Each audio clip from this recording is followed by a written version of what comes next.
3 की power 11 plus 3 की power 12 plus 3 की पावर 13 प्लस 3 की पावर 14 निम्न में से किससे विभाज्य नहीं है, इसे आपको निकाल करके बताना है मेरे प्यारे साथी। यहाँ पर ध्यान दीजिए, 3 की पावर 11, 3 की पावर 12, 3 की पावर 13, 3 की पावर 14। ठीक है, 3 की पावर 11 को अगर हम लोग इसमें से पूरे में से अगर कॉमन ले लेते हैं, हमारे पास यहाँ पर बचेगा 1 और प्लस यहाँ पर 3 की पावर 1 बचेगा, और आगे हमारे पास यहाँ पर 3 की पावर 2 बचेगा, और आगे यहाँ पर बचेगा 3 की पावर 3। ठीक है, 3 की पावर 3 बचेगा। ठीक, इसे आप सॉल्व करें, 3 की पावर 11 और 1 प्लस 3 प्लस 3 3 जा 9 प्लस 3 3 जा 9 3 जा 27, यानी कि 3 3 का 9 3 27। अब 27 में 3 जोड़ेंगे 30 हो जाएगा, और 30 9 39, 39 1 40, यानी कि 3 की पावर 11 गुना में, और यहाँ पर कितना आ जाएगा 40। ठीक है, 3 की पावर 11 गुना में कितना आ जाएगा यहाँ पर, और यहाँ पर हम लोग लिख सकते हैं 4 गुना में 10। ठीक है, 10 चौक को 40 हो जाएगा। और भी अगर इसको सिंप्लीफाई करें तो 3 गुना में 11 गुना में, यहाँ पर हो जाएगा 2 गुना में 2, 2 गुना में 5। ठीक है, अब ध्यान से समझिए, देखिए यहाँ पर 8 दिया हुआ है, 8 से देखिए डिवाइड हो रहा है, 2 दुना में 4 दुना में 8, अगर 8 से इससे डिवाइड करेंगे पूर्ण रूप से डिवाइड हो जाएगा। 12 से डिवाइड करके देखते हैं, 12 से भी डिवाइड करेंगे, इसको 12 से अगर डिवाइड करेंगे तो 2 दुना में 4 और 4 3 12, 3 से 1 3 कट जाएगा, यानी कि 12 से भी ये पूर्ण रूप से डिवाइड है। अब 10 की बात करते हैं, 10 से डिवाइड करके देखिए, 10 से 5 दुना में 10, यानी कि 10 से डिवाइड करेंगे तो ये भी पूर्ण रूप से कट जाएगा। और 13, देखिए 13 से ये कटेगा ही नहीं, क्यों? क्योंकि यहाँ 13 का कोई मल्टीपल नहीं है, और 13 कोई संख्या भी इसमें इन्वॉल्व नहीं है, इसकी वजह से ये 13 से पूर्ण रूप से विभाज्य नहीं होगा। ऑप्शन सी इस क्वेश्चन का राइट आंसर हो जाएगा, यानी कि ऑप्शन सी इस क्वेश्चन का करेक्ट होगा।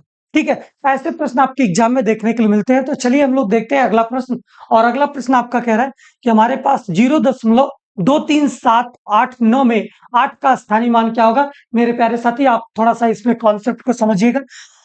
यहाँ पर देखिए, अगर जब आपसे कोई कहता है कि 0.325, ठीक है, ये आपके पास एग्जाम्पल है, इस एग्जाम्पल को ध्यान से देखें, और इसमें स्थानीय मान हम लोग दशमलव वाली संख्या का कैसे निकालते हैं इसे ध्यान से समझें।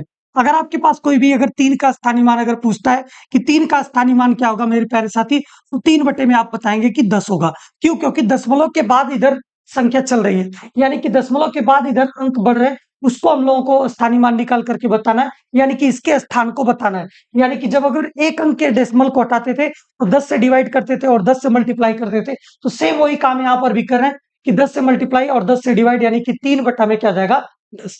उसी प्रकार से अगर 2 से, अगर 2 का आपसे कोई पूछता है तो 2 बटे में क्या करेंगे आप लोग 100 से मल्टीप्लाई डिवाइड करेंगे, यानी कि यहाँ पर कितना आ जाएगा 2 आ जाएगा, 2 बटे में कितना आ जाएगा 100 आ जाएगा। 5 की बात करते हैं, 5 की बात अगर करेंगे तो 5 के लिए केस में क्या आ जाएगा, 5 बटे में कितना जीरो लग जाएगा 3 जीरो लग जाएगा, यानी कि इस प्रकार से हम लोग ये स्थानीय मान इसके निकल करके आ रहे हैं। ठीक है, स्थानीय मान दशमलव वाले, स्थानीय मान दशमलव वाले। ठीक है, स्थानीय मान जब दशमलव वाले आपके इसके निकल गए, इसी प्रकार से हम लोग इसका निकाल करके आराम से देख लेंगे।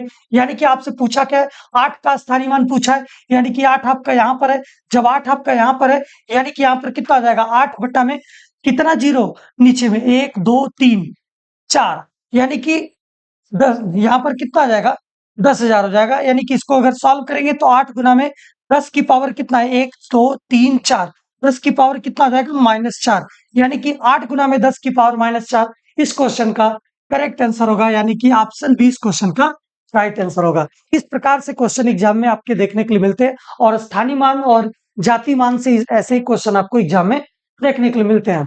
चलिए हम लोग देखते हैं अगला प्रश्न, और अगला प्रश्न आपका है निम्नलिखित समीकरण में x का मान क्या होगा। ठीक है, आपके पास x का मान क्या होगा इसे आपको निकाल करके बताना है। अब यहाँ पर ध्यान से समझिएगा कि जब x का मान आपसे पूछा है तो हमारे पास देखिए ऊपर कितना दशमलव है 1 2 3 4 5, 5 डिजिट के बाद दशमलव है, और इधर कितना है 1 2 3 डिजिट के बाद डेसिमल है, यानी कि इसका हम लोग क्या कर लें तिर्यक गुणा कर लें, इधर क्रॉस मल्टीप्लाई कर लें बटे में 1, यानी कि यहाँ से कितना आ जाएगा x गुना में 0.002 बराबर 0.00004। ठीक है, और x बराबर में क्या आ जाएगा यहाँ से 0.00004। ठीक है, और बटे में कितना आ जाएगा 0.002। ठीक है। अब यहाँ पर ध्यान से समझिएगा कि हमारे पास डेसिमल को हटाना है। डेसिमल को हटाइए यहाँ से। यहाँ पर देखिए 3 जीरो है, तीन तीन डिजिट के बाद डेसिमल है, तो हम लोग क्या करेंगे, 1000 से मल्टीप्लाई कर देंगे तो डेसिमल हट जाएगा, और ऊपर भी 1000 से मल्टीप्लाई कर देंगे। ठीक, तो नीचे कितना आ जाएगा, तीन तीन डिजिट के बाद डेसिमल हट जाएगा, यानी कि यहाँ पर कितना आ जाएगा, 0.04 आ जाएगा, और नीचे कितना आ जाएगा, बटा में 2 आ जाएगा। ठीक है, ऊपर से तीन डिजिट के बाद डेसिमल हट जाएगा, यानी कि 1000 से मल्टीप्लाई है, तो यहाँ पर 0.04 आ जाएगा, और इससे काटेंगे तो यहाँ से आ जाएगा 0.02, यानी कि 0.02 आएगा, और इस प्रकार से आपका क्वेश्चन यहाँ पर सॉल्व हो जाएगा। तो हमारे पास यहाँ पर 0.02 आया है, यानी कि x का मान आपके पास क्या आ जाएगा, ऑप्शन सी इस क्वेश्चन का करेक्ट आंसर हो जाएगा, यानी कि 0.02 x का मान आपके पास आराम से निकल जाएगा। तो चलिए अगला प्रश्न हम लोग देखते हैं। अगला प्रश्न क्या कह रहा है, दो अंकी संख्याओं का म स और ल स क्रमशः 16 तथा 480 है, तो संख्याएं ज्ञात कीजिए। यानी कि म स आपके पास यहाँ पर कितना दिया हुआ है, ठीक है, म स आपके पास दिया हुआ है 16, और प्लस आपके पास दिया हुआ है यहाँ पर 480। ठीक है, 480 दिया हुआ है। ठीक है, अब यहाँ पर एक बात को ध्यान से समझिएगा कि जो हमारे पास संख्या, हम लोग मान लेते हैं कि संख्या हमारे पास 16x है, और संख्या हमारे पास पहली संख्या और दूसरी संख्या 16y है। अब इन दोनों संख्याओं का अगर हम लोग लस निकालेंगे, तो लस निकालें इसलिए क्योंकि हमारे पास लस ऑलरेडी दिया हुआ है, तो लस हमारे पास आ जाएगा 16 इंटू एक्स वाई। अब 16x के बराबर हमको दिया हुआ है 480। ठीक है, 16 से इसको काट देंगे, 16 तिया 48, यानी कि कितना आ जाएगा, एक्स वाई का मान आपके पास आ गया 30। अब एक्स वाई का हमारे पास जो 30 है, यह सअभाज्य संख्याओं की बात होगी, यानी कि सअभाज्य संख्या क्या होगी, सअभाज्य संख्या हम लोग निकाल लेंगे। सअभाज्य सअभाज्य संख्या हम लोग निकालते हैं, और उसके बाद आराम से क्वेश्चन को सॉल्व करते हैं। देखिए, x का मान अगर 1 लेंगे तो y का मान हमारे पास कितना आ जाएगा, 30 हो जाएगा, यानी कि 30 एक 30 आ जाएगा। फिर उसी प्रकार से x का मान अगर हम लोग 2 लेंगे तो y का मान हमारे पास कितना आ जाएगा, 15 आ जाएगा। फिर उसी प्रकार से हम लोग अगर x का मान अगर 3 लेंगे तो हमारे पास y का मान आपके पास आ जाएगा 10 आ जाएगा। और अगर इसी प्रकार से अगर y का मान हम लोग अगर 5 ले लेंगे तो हमारे पास x का मान अगर 5 लेंगे तो y का मान आपके पास 6 आ जाएगा। 6 पंजे में 30, 10 तिया 30, 15 दूना में 30, 30 एक 30, यही हमारे पास सअभाज्य संख्याएं बनेंगी, और x और y के यही मान बनेंगे। अब बात आती है कि हमारे पास जो ऑप्शन दिया हुआ है, इस ऑप्शन के अनुसार हमें आंसर को भी देना होगा। क्या हमारे पास कौन सा इसको वेरीफाई कर रहा है, उसी को हमको लेकर के चलना होगा। यानी कि 16 से अगर हम लोग अगर मल्टीप्लाई करते हैं, 16 में अगर x 1 में अगर मल्टीप्लाई करेंगे तो 16, और यहाँ पर कितना आ जाएगा, इसको निकाल करके देखें, 16 से अगर मल्टीप्लाई करेंगे तो यहाँ पर कितना आ जाएगा, 16 कामा कितना आ जाएगा, 480। ठीक है, दूसरा नंबर हम लोग यहाँ पर निकालेंगे, 16 दूना में 32, और 16 पच्चे कितना आ जाएगा, 16 पच्चे नहीं, और 15 है ना, तो यहाँ पर कितना आ जाएगा, इसको अगर हम मल्टीप्लाई करेंगे, 16 दुना में 32 आ जाएगा, और 15 में मल्टीप्लाई करेंगे, 16 पच्चे 80, और 16 पच्चे 80 हो जाएगा। यहाँ से 80 को 0 हासिल आपका 8 का लगेगा, 16 एक 16, और 8 8 6 24, यानी कि 240 हो जाएगा। ये दूसरा वाला निकल गया। तीसरे वाले में देखते हैं, 16 3 48, और यहाँ पर कितना आ जाएगा, 480, और आपके पास कितना आ जाएगा, यहाँ पर 16 दाम में 16 दाम में 160 आ जाएगा।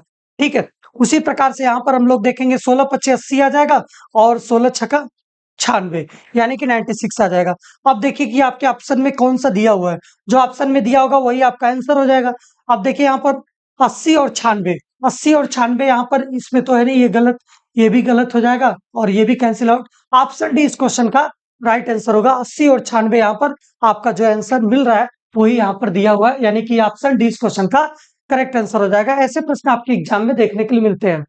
तो चलिए हम लोग देखते हैं अगला प्रश्न, और रेशियो एंड प्रोपोर्शन का यह प्रश्न है, और अनुपात और समानुपात जो चैप्टर है उसके बहुत ही शानदार शानदार क्वेश्चन आपको एग्जाम में देखने के लिए मिलते हैं। तो इस टाइप के क्वेश्चन को कैसे सॉल्व करेंगे, अनुपात और समानुपात के क्वेश्चन को सॉल्व करने के बहुत सारे मेथड होते हैं, यानी कि 3 4 मेथड से इस टाइप के क्वेश्चन को आराम से सॉल्व किया जाता है।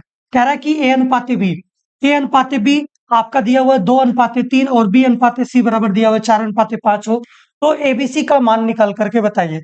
मेरे प्यारे साथी, आप लोग यहाँ पर ध्यान दीजिए कि ए अपान बी, ए सबसे पहले आप लोगों को आसान ट्रिक बताते हैं कि कैसे सॉल्व करना है। अगर तीनों का अनुपात निकालना है, ए अनुपात बी अनुपात सी, तो आप लोग इसी मेथड को आराम से फॉलो करिएगा। ए अनुपात बी यानी कि 2:3, 2:3 यहाँ पर इसको लिखेगा, ठीक है। उसके बाद अब यहाँ पर देखिए बी अनुपात सी, यानी कि बी अनुपात सी जब दे रहा है 4:5, तो बी का मान यहाँ पर लिखेगा 4 और यहाँ पर सी का मान लिखेगा 5, यानी कि 4:5 यहाँ पर लिखेगा, ठीक है। अब इसके बाद देखिए आगे हमारे पास क्या प्रोसीजर होने वाला है। यहाँ पर 3 है तो यहाँ पर भी क्या लिखेंगे, 3 लिखेंगे, और यहाँ पर 4 है तो यहाँ पर भी 4 लिखेंगे, और हम लोग क्या कर लेंगे, इस प्रकार से इसे हम लोग मल्टीप्लाई करेंगे, यानी कि 4 दूना में 8 और 4 तिहाई 12 और 5 तिहाई 15, यानी कि आपके पास 8:12:15 इस क्वेश्चन का क्या होगा, करेक्ट आंसर होगा, यानी कि आप सी इस क्वेश्चन का राइट आंसर होगा। ये तो आपके पास मेथड बस फर्स्ट था, ठीक है, पहला पहला वाला मेथड था। अब मेथड सेकंड को भी देख लेते हैं। मेथड सेकंड क्या कहता है, ए अनुपात बी, ए अपान बी बराबर कितना दिया हुआ, 2/3। उसी प्रकार से बी अनुपात 3, बी अनुपात सी दिया हुआ है, बी अनुपात सी कितना दिया हुआ है, 4:5।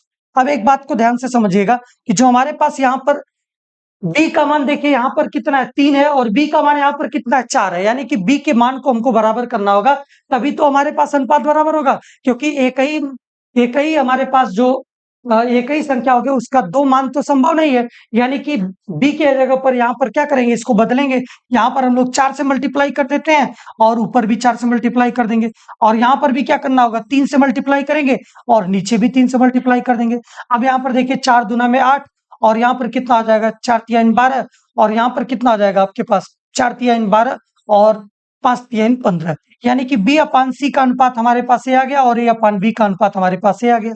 ए का मान आपके पास कितना हो गया, अब यहाँ पर देखिए ए का मान यहाँ से कितना आएगा मेरे प्यारे साथी, ए का मान आपके पास आ गया 8 और बी का मान कितना आ गया 12। देखिए बी का मान यहाँ पर भी 12, सी का मान आपके पास 15, यानी कि ए बी सी का अनुपात अगर निकालेंगे, ए बी सी का अनुपात आपके पास आ जाएगा, ए का वैल्यू आपके पास 8 और बी का वैल्यू आपके पास 12 और सी का वैल्यू 15, ठीक है। दोनों मेथड आप अप्लाई करके देख सकते हैं और दोनों मेथड के अकॉर्डिंग आप क्वेश्चन को आराम से सॉल्व कर पाएंगे और बहुत ही आसान है। चलिए हम लोग देखते हैं अगला प्रश्न, और अगला प्रश्न आपका क्या कह रहा है, इसे ध्यान से देखिएगा, ठीक है। अगला प्रश्न क्या कह रहा है, कह रहा है कि रमन मनन तथा कमल साझेदार है। ये जो पार्टनरशिप वाला चैप्टर है, यानी कि साझेदारी वाला, उससे ये प्रश्न है, रमन मनन तथा कमल साझेदार हैं तथा एक व्यापार में निवेश करते हैं। रमन कुल निवेश का 2/5 भाग, रमन कितना कर रहा है, रमन रमन कर रहा है जो कुल निवेश का 2/5 भाग वो इन्वेस्ट कर रहा है, ठीक है, रमन की बात हो गई। कुल निवेश का 2/5, मनन कितना कर रहा है, मनन कुल निवेश का 3/8, मनन मनन की बात कर रहा है जो मनन मनन 3/8, ठीक है। अब उसके बाद कह रहा है कि रमन मनन तथा कमल के लाभ का अनुपात निकाल करके बताइए मेरे प्यारे साथी। तो यहां से कमल का अनुपात क्या हो जाएगा, कमल के केस में कमल का निवेश यहां से निकालने के लिए हम लोग क्या करेंगे, 1 में से इन दोनों के निवेश को जोड़ करके घटा देंगे, यानी कि 2/5 और प्लस में कितना आ जाएगा, 3/8, ठीक है। 1 माइनस यहां से कितना आ जाएगा, 5/40 हो जाएगा, इसका एलसीएम 5 से काटेंगे 8 बार में, 8 दूना में कितना आ जाएगा 16 प्लस 8 पंजे 40, 5 तिहाई 15, ठीक है। यहां से कितना आ जाएगा 40 माइनस और 6 5 11 को 1 और 1 1 2 और 1 3, ठीक है, और बटे में कितना आ जाएगा 40। यहाँ से 10 में से 1 घटाएंगे 9 बचेगा, और यहाँ से 3 में से 3 घट जाएगा, कितना बचेगा 0, और 9 बटे कितना आ जाएगा 40, यानी कि आपके पास जो कमल का निवेश था वो कितना आ गया, 9/40 आ गया। कमल का निवेश आपके पास 9/40 आ गया। अब देखिए आगे इसको देखते हैं हम लोग, आपसे क्या प्रश्न में पूछा है इसे ध्यान से देखें, ठीक है। चलिए अब यहां पर एक क्वेश्चन कह रहा है कि जो हमारे पास रमन मनन तथा कमल के लाभ का अनुपात ज्ञात कीजिए, यानी कि यहां पर देखिए रमन की बात किया, यानी कि रमन को हम लोगों ने ले लिया, रमन अनुपाते मनन और अनुपाते कमल, ठीक है, सबके अनुपात सबके निवेश को रख देते हैं और जितने समय के लिए सबका समय तो समान होगा और वहां से समय कट जाएगा, जो निवेश का अनुपात हो जाएगा वही उसके लाभ का अनुपात होगा, यानी कि यहां से रमन कितना 2/5 और अनुपात मनन कितना 3/8 और कमल कितना 9/40। यानी कि यहाँ से हम लोग इसके अनुपात को बराबर कर लेते हैं। अनुपात को बराबर करेंगे, यहाँ पर देखिए, यहाँ पर हम लोग क्या करेंगे, अनुपात को बराबर करते हैं। यानी कि यहाँ पर अगर 8 से मल्टीप्लाई कर देते हैं नीचे, तो ऊपर भी 8 से मल्टीप्लाई करना पड़ेगा। 8 पंजे 40 हो जाएगा। इसमें 5 से मल्टीप्लाई कर देते हैं और ऊपर भी 5 से मल्टीप्लाई कर देते हैं। यहाँ से कितना आ जाएगा, 8 दूना में 16 और 8 पंजे में कितना आ जाएगा, 40 अनुपात है। यहाँ पर देखिए 3 5 15 और 8 पंजे में कितना आ जाएगा, 40 और ऊपर में कितना है, 9/40। यानी कि यहाँ से अगर देखा जाएगा इसका अभिष्ट अनुपात होगा तो 16:15:9। इस क्वेश्चन का क्या होगा, करेक्ट आंसर होगा। यानी कि ऑप्शन ए इस क्वेश्चन का राइट आंसर हो जाएगा।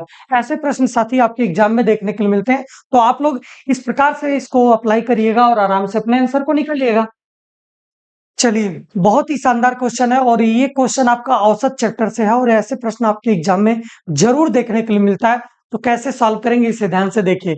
ए बी सी तीन संख्याओं का औसत सी से 2 अधिक है। मेरे प्यारे साथी, औसत बराबर हमारे पास क्या होता है, 3 संख्याएं हैं। यानी कि 3 संख्याओं को सबसे पहले यहाँ पर ध्यान से देखिए, A B C, A plus B plus C, तीनों संख्याओं का औसत बटे में, औसत निकालने के लिए तीनों संख्याओं का योग और बटे में कुल संख्या लिख देते हैं। यानी कि यहाँ पर ये हमारे पास औसत निकल गया। अब सी से 2 अधिक है, यानी कि सी से 2 अधिक है तो सी प्लस क्या हो जाएगा, 2 हो जाएगा। मेरे प्यारे साथी, सी से 2 अधिक है, यानी कि ये औसत जो आया है ये क्या है, इसके बराबर आ गया, इससे अधिक आ गया। इसका मतलब कि इस प्रकार से हमारे पास ये इक्वेशन बन गई। यानी कि ए प्लस बी प्लस सी बराबर कितना आ जाएगा, 3c प्लस 3 2 जा 6। यानी कि ए प्लस बी और यहां से इसको लेकर के इधर आ जाएंगे तो प्लस सी और -3c बराबर में कितना आ जाएगा, 6। यानी कि ए प्लस बी -2c और बराबर में कितना आ जाएगा, 6। ये तो हमारे पास एक इक्वेशन बन गई। आगे कह रहा है कि ए और बी का औसत 48 है। यानी कि ए प्लस बी बटा में 2 बराबर कितना है, औसत 48 दिया हुआ है। तो यानी कि संख्याओं का योग बटे में 2 अगर कर देंगे तो हमारे पास ये औसत निकल करके आ गया। 2 संख्या है थी इसलिए 2 से डिवाइड किए, ठीक है। और यहां से कितना आ जाएगा, ए प्लस बी बराबर कितना आ जाएगा, 48 दुना में कितना आ जाएगा, 96, यानी कि 96 हो जाएगा। ए प्लस बी का हमारे पास यहां से ये चीज निकल करके आ गई। आगे कह रहा है यदि डी सी से 10 कम है, डी डी सी से 10 कम है, तो हमारे पास एक इक्वेशन ये भी बन गई। अब यहां से देखिए, अब हम लोग ए प्लस बी को हम लोग ले जा करके इसमें रख देते हैं पहले इक्वेशन में, ठीक है। पहले इक्वेशन में ए प्लस बी का मान फर्स्ट में रखने पर, ठीक है, फर्स्ट में रखेंगे तो हमारे पास यहाँ पर आ जाएगा 96 और -2c और बराबर में कितना आ जाएगा, 6। यहाँ से 96 माइनस 6 आ जाएगा और बराबर में 2c। यहाँ से 90 डिवाइडेड बाई 2 इक्वल टू सी, यानी कि 2 से काट देंगे। c बराबर में कितना आ जाएगा आपके पास, 45 आ जाएगा। यानी कि c बराबर आपके पास कितना आ गया, 45 आ गया। c बराबर जब आपके पास 45 आ गया तो d बराबर, d का मान हम लोग निकाल लेंगे। यानी कि d c का मान आपके पास 45 माइनस कितना आ जाएगा, 10 और बराबर में कितना आ जाएगा आपके पास, 35 आ जाएगा, ठीक है। यानी कि आपके पास d का मान कितना आ गया, d का मान आपके पास कितना आ गया, 35 आ गया और c का मान आपके पास 45 आ गया। तो दोनों का औसत पूछा, यानी कि c प्लस डी और बटा में 2, यही तो आपके पास औसत होगा, यही आपसे पूछा हुआ है। यानी कि c का वैल्यू आपके पास कितना है, 35 और c का वैल्यू आपके पास है 45, सॉरी यहाँ पर 45 है और ये 35 है डी का वैल्यू और बटा में कितना हो जाएगा, 2। यानी कि 80 बटा में 2 और आपके पास कितना आ जाएगा यहाँ से 40। यानी कि आपके पास जो औसत होगा, ऑप्शन डी इस क्वेश्चन का राइट आंसर होगा। ऐसे प्रश्न आपके एग्जाम में साथी देखने के लिए मिलते हैं, तो आप लोगों को बिल्कुल इसी प्रकार से क्वेश्चन को, सारे क्वेश्चन को सॉल्व करना होगा। और आपका जो एग्जाम के लिए जो भी प्रैक्टिस सेट चलाए जा रहे हैं ये बहुत इंपॉर्टेंट है। और ऐसे ऐसे एग्जाम में, आपके एग्जाम में जो भी क्वेश्चन यहाँ पर करवाए जा रहे हैं डायरेक्ट देखने के लिए आपको साथी मिलेगा। तो आप लोग बिल्कुल, आप लोग कॉपी पेन लेकर के बैठे और इसको नोट करें और नोट करके आप लोग आराम से अप्लाई करें। और जितनी भी आप लोग कॉन्सेप्ट को आप लोग नोट करके जितनी बार प्रैक्टिस करेंगे, जितनी बार अलग अलग क्वेश्चन में अप्लाई करेंगे, उतनी ही आपकी इफिशियंसी बढ़ती जाएगी और आप अपने एग्जाम में बेहतर ढंग से क्वेश्चन को और भी सॉल्व कर पाएंगे, ताकि आप लोग जो भी आप एग्जाम देने जाएंगे तो वहां पर आपके सारे क्वेश्चन आराम से सॉल्व हो जाएंगे। और इसी के साथ आपको बता दें कि इस चैनल पर मैथ के अलावा जो भी आपके हिंदी, जीके, जीएस और रीजनिंग, सारे करंट अफेयर्स वगैरह की सबकी क्लासेस इस पे चलती है। तो आप लोग सबको ज्वाइन करें और आराम से अपनी प्रिपरेशन को बेहतर कर सकते हैं। इसी के साथ बहुत बहुत धन्यवाद। नेक्स्ट मिलते हैं हम लोग प्रैक्टिस नंबर 24 में और आज के लिए इतने बहुत-बहुत धन्यवाद। जय हिंद, वंदे मातरम।